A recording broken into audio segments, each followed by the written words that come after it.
ಮೊದಲನೇದಾಗಿ ನನ್ನೊಂದು ಪುರಾಣ ಇದೆ, ಚಿಕ್ಕ ಪುರಾಣ, ಅದನ್ನು ಹೇಳ್ಬಿಡ್ತೀನಿ. ಯಾಕೆ ರಾಖಿ ಕಟ್ಸ್ಕೊಳಕ್ಕೆ ಹೋಗ್ಬೇಕಣ್ಣ? ಆಯಿತು. ನನ್ನ ಸ್ನೇಹಿತರು ನಂದೀಶು, ಒಂದು 15-18 ವರ್ಷದ ಸ್ನೇಹ ಸಂಬಂಧ ನಮ್ಮದು, ನಮ್ಮ ನಿರ್ದೇಶಕರದು. ನಾನು ಮೊದಲು ಸಿನಿಮಾ ರಂಗದಲ್ಲಿ ಮಾಡಿದಂಥ ಕೆಲಸ, ಅಸಿಸ್ಟೆಂಟ್ ಡೈರೆಕ್ಟ್ರಾಗಿ ಮಾಡಿದ ಕೆಲಸ, ಅದು ಜೇಕಬ್ ಸರ್ ಅವರು ಅಸಿಸ್ಟೆಂಟ್ ಡೈರೆಕ್ಟ್ರಾಗಿ ನಾನು ಕೆಲಸ ಮಾಡಿದ್ದೀನಿ ಅನ್ನೋದೇ ನನ್ನ ಭಾಗ್ಯ. ಸರ್ ಇವತ್ತು ಇಲ್ಲಿ ಇದ್ದಾರೆ ಎದುರುಗಡೆ, ಭಾಳ ಖುಷಿ ಆಗ್ತದೆ ಸರ್. Welcome sir.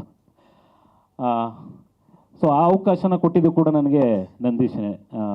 ಇಲ್ಲಿ ಈ ಥರ ಒಂದು ಅಸಿಸ್ಟೆಂಟ್ ಡೈರೆಕ್ಟರ್ ಕೆಲಸ ಇದೆ ಮಾಡಿ ಅಂತ ಹೇಳಿದಾಗ, ಅದು ಅಪ್ಪು ಸರ್ ಅವರ ಸಿನಿಮಾ ಪೃಥ್ವಿ ಸಿನಿಮಾಗೆ ಅಸಿಸ್ಟೆಂಟ್ ಡೈರೆಕ್ಟ್ರಾಗಿ ಇಡೀ ಸಿನಿಮಾ ಕೆಲಸ ಮಾಡಿದೆ. ಅದೊಂದು ತುಂಬ ಖುಷಿ, ಒಂದು ಹೆಮ್ಮೆ ಇದೆ ನನಗೆ.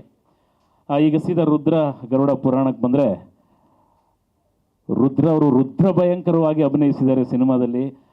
ನಿಜವಾಗ್ಲೂ ತುಂಬ ಕೆಲವೊಂದು ಸಲ ಆಫೀಸ್ಗೆ ಹೋದಾಗ ನಾವು ನಂದೀಶ್ ಅವ್ರ ಆಫೀಸಲ್ಲೇ ಕೆಲವೊಂದಷ್ಟು ಸೀನ್ಗಳನ್ನ ನೋಡಬೇಕಿದ್ರೆ ನಾನು ಹೇಳ್ತಾ ಇದ್ದೆ, ಇಲ್ಲ ಇದು ಬೇರೆ ಥರ ಆಗುತ್ತೆ. ಯಾಕಂದರೆ ಅವ್ರ ಆಲೋಚನೆನೇ ಬೇರೆ ಥರ.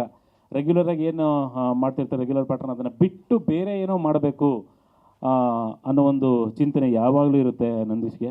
ಪ್ರತಿಯೊಂದು ಸಬ್ಜೆಕ್ಟ್ಗಳನ್ನ ಮಾಡಿದಾಗಲೂ ಕೂಡ ಅವ್ರು ಮಾಡೋದು ವಿಶೇಷವಾಗಿ ಇರುತ್ತೆ. ಮತ್ತು ಕಂಟೆಂಟು ತುಂಬ ಚೆನ್ನಾಗಿರುವಂಥ ಕಂಟೆಂಟು.